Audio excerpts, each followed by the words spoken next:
বর্তমানে সোশ্যাল মিডিয়াতে রিয়া মনি আর হিরো আলমকে নিয়ে হইচই খাচ্ছে। আজকে চলে আসলাম আপনাদের মাঝে আমি হিরো আলম আর রিয়া মনির কিছু তথ্য নিয়ে। হিরো আলমকে রিয়া মনি ছেড়ে দেওয়াতে আমি মনে করি সবদের থেকে এটা বেটার হয়েছে, কারণ হিরো আলম নিজের ওয়াইফকে ছেড়ে দিয়ে হিরো আলম রিয়া মনির কাছে আসছে। এটা কি কাজ করছে হিরো আলমে? হিরো আলমের এক সময় আমি ফ্যান্স ফলোয়ার ছিলাম, কিন্তু হিরো আলমের কুকর্মর কারণে আজকে হাজার মানুষ লক্ষ মানুষ হিরো আলমকে দেখতে পারে না।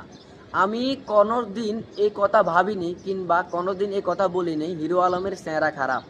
হিরো আলম কিন্তু মানুষদেরকে বিনোদন দিয়ে লাখো মানুষের ভালোবাসা অর্জন করে নিয়েছে, কিন্তু হিরো আলমের কুকর্মের কারণে আজ হিরো আলমের এই অবস্থা।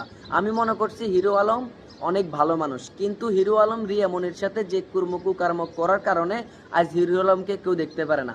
আপনাদের মতামত জানাবেন যে হিরো আলমকে রিয়া মনি ছেড়ে দেওয়াতে কি ভালো হয়েছে না খারাপ হয়েছে।